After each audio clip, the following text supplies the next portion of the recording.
64% of all North Americans drink between 2 and 3 cups of coffee every day. Now I'm in the heart of that multi-million-dollar industry, here in the incredible coffee region.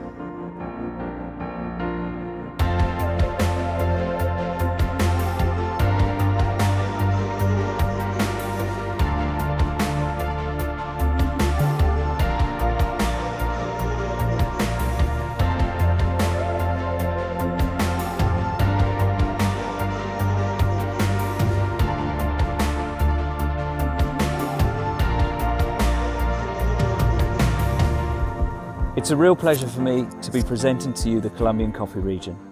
As an Englishman who has lived here now for 15 years, this is one of the most beautiful destinations in this country. There are many, however, but I speak with some partiality that this for me is the finest.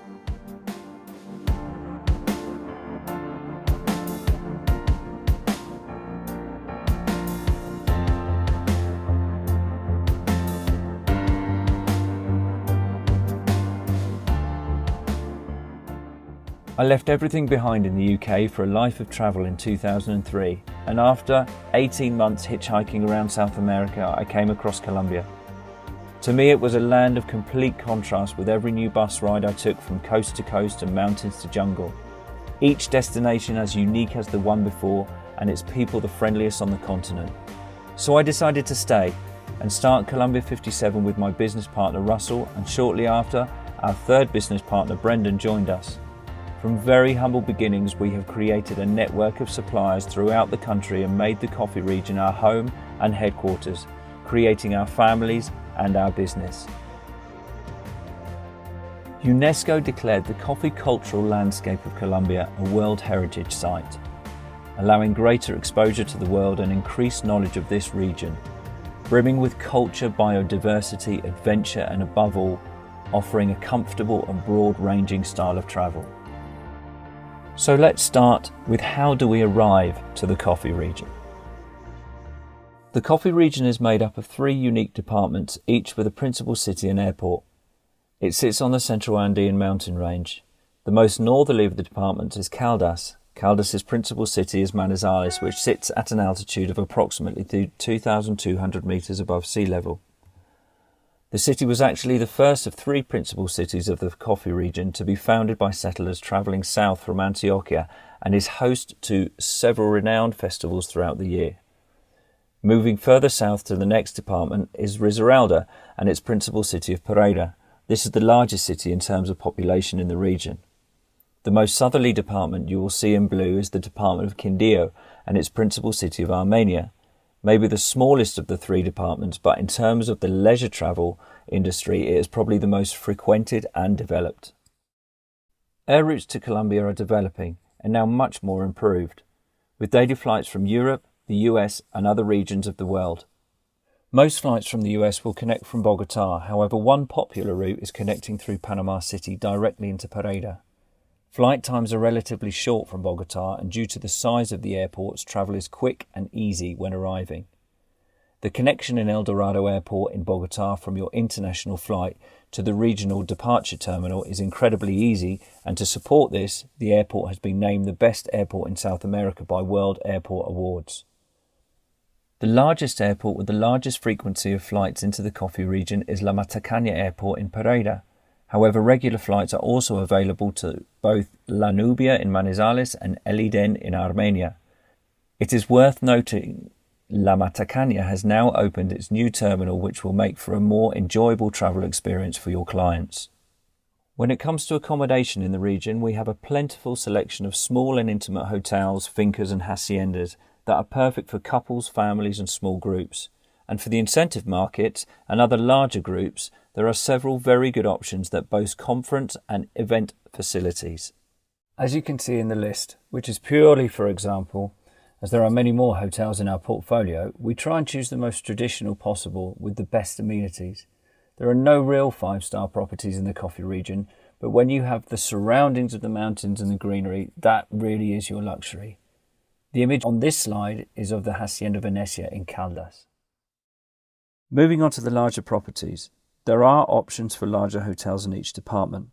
The list you are seeing at the moment is again just an example, but these are the better hotels and it does give you an idea of possible group sizes. Please do contact us for further information and room breakdowns, etc. if you should need them. We're always happy to assist. In addition, we have included 3 slides detailing some of the options available for conference and events. As this area is extensive, we recommend contacting us directly for detailed information, or alternatively contact your local Procolombia office. Just for your reference, I want to show you 3 examples of the larger hotels in the region.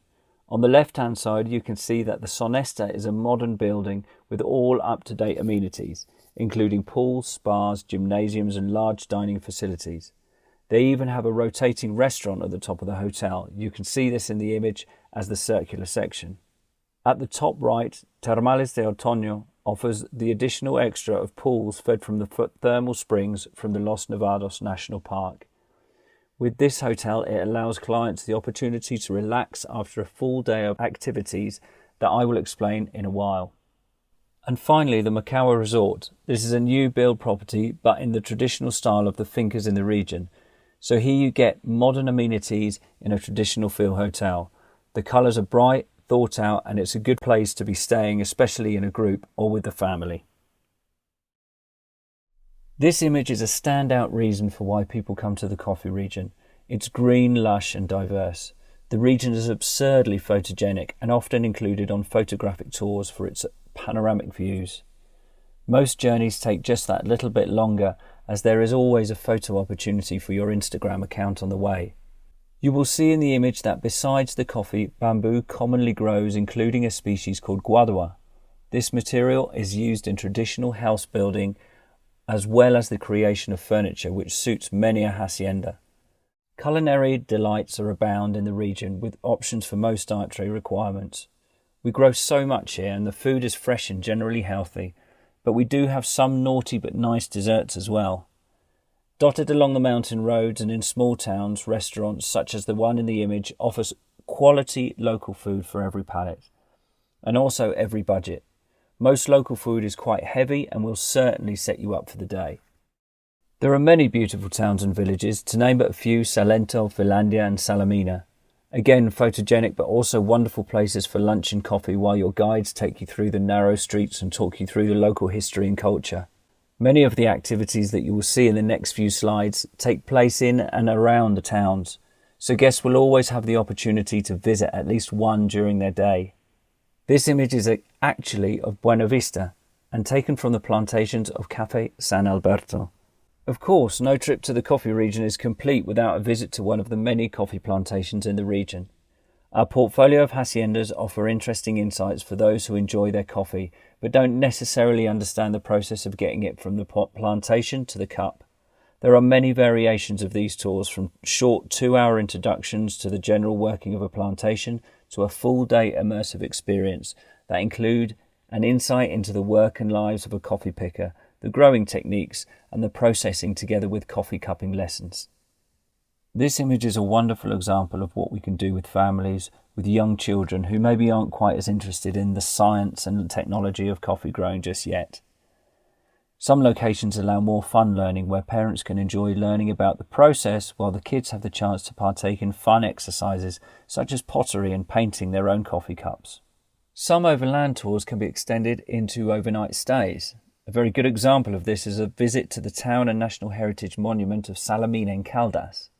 The town is located on top of a hill and with very steep streets, with excellent examples of adobe houses with tiled roofs and bright painted balconies. The town, which is part of the Colombian network of heritage towns, was founded on June the 8th, 1825. It really is a wonderful place to stay and enjoy an evening sat in the plaza with locals watching the world go by. A great excursion from Salamina is the small town of San Felix and the Samaria Valley. The valley is home to the wax palm tree. The national tree of Colombia, the Quindío wax palm, is also the largest palm in the world, found mainly in certain Andean regions of Colombia and Peru. It was declared an endangered species in 2005. There are 2 main locations where one can see these incredible plants. One is the Samaria Valley, close to San Felix, and the other is in Cocora Valley, Salento, the closest town to this particular area. However, if you value authenticity over popularity, you should plan to include Salamina and the Samaria Valley in your trip to Colombia, but logistically Salento and Cocora are easier to visit. A local game that we play here is a game called Tejo. It's a fairly simple game to play, but incredibly fun and made all the better as it's generally an evening event with beer and snacks. The game is the Colombian version of an undoubtedly more lively version of French ball. Players hurl tejos, which are weighted steel discs, towards a metal ring that is rigged with gunpowder stuffed mechas, which are paper triangles, ready to explode upon impact. Beer and explosions, what more does one want of an evening with the locals? I have to make a special mention of the Jeep Willys. These vehicles are one of the traditional forms of transport in the region. Apart from the normal transport options such as saloon cars, SUVs and air-conditioned buses, we can also use the iconic Jeep as an authentic way to get around during shorter journeys. The phenomena of Jeepao has been a regional obsession for years, even to the point where we now have festivals dedicated to the Jeep and the Jeepao. The Jeeps are loaded so heavily at the back that they force the vehicle onto their back wheels as they start to spin. While spinning, the driver and his co-pilot obviously get out of the vehicle while it continues to turn. These Jeepao shows can be organised for large groups, and I promise you all it is very much a unique experience when visiting Colombia. The coffee region boasts so many opportunities for walking and trekking, from easy walks to full-day or even multi-day treks that involve camping and homestays. There really is something for everyone here. The image was taken on an easy uphill walk that allows incredible views across the Cocora Valley. As you can see, there are often nice little places to rest where drinks and picnics can be organised. Other routes can be more technical and need good walking shoes and plenty of balance.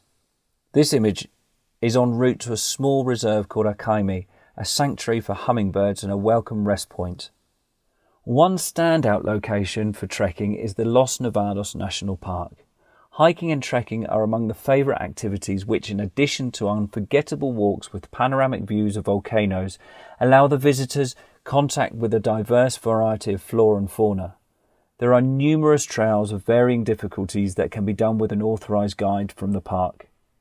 The most representative ecosystem is the Páramo, composed of grasslands, peat bog, scrubland, swamps and lagoons, and occupying 80% of the park's area. Páramo is an important ecosystem to Colombia. In very basic terms, it is a water filter to millions of people throughout the country.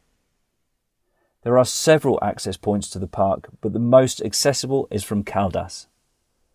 From the national park, downhill biking is possible.